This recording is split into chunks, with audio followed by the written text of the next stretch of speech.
নমস্কার। আমি আবার আজ রাতে ফিরে এলাম কিছু আলোচনা নিয়ে। তো আলোচনাগুলো কিরম, সেটা টপিক হচ্ছে এই যে আজকালকার দিনে প্রতি অলি গলিতে এত ক্যাফে খুলছে, নতুন নতুন ক্যাফে, তার বিভিন্ন রকমের নাম, কিছু ভারতীয় নাম, কিছু ইন্টারন্যাশনাল নাম, কিছু একদম বাঙালি নাম।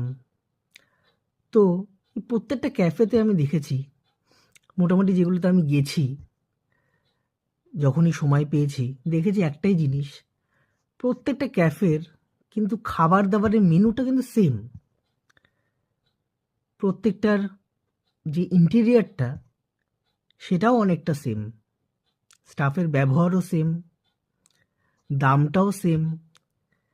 তাহলে এই যে আমরা অলিতে গলিতে যে এত ক্যাফে দেখতে পাচ্ছি, এখানে প্রত্যেক দিন তো প্রত্যেকে যাওয়ার টাইম বা সুযোগ হয় না।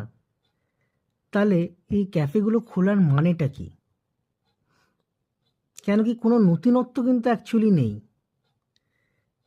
ক্যাফেগুলো ব্যবসা করছে কি না এটা কিন্তু কেউ দেখছে না, কিন্তু মাসে অন্তত ৩টে বা ৪টে নতুন ক্যাফে প্রতি অঞ্চলে খুলছে।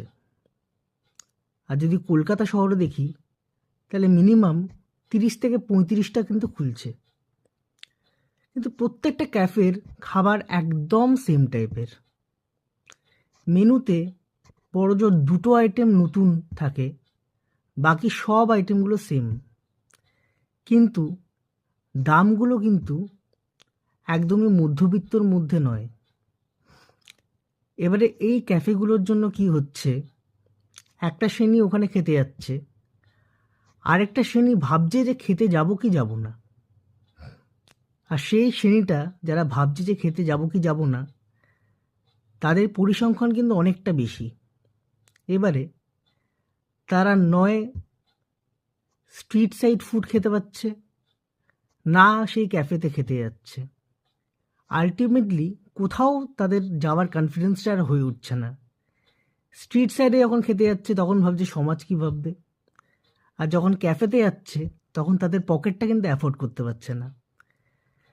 তো এটার ব্যাপারে আপনাদের কি মতামত, এটা যদি একটু কমেন্ট বক্সে জানান, যে এত ক্যাফের কি অ্যাকচুয়ালি কি দরকার আছে? ক্যাফেটেরিয়া বলুন বা রেস্টুরেন্ট বলুন, আগে তো এত ছিল না, তাই বলে কি লোক কি খাওয়া দাওয়া করতো না? আর ব্যবসার দিক দিয়ে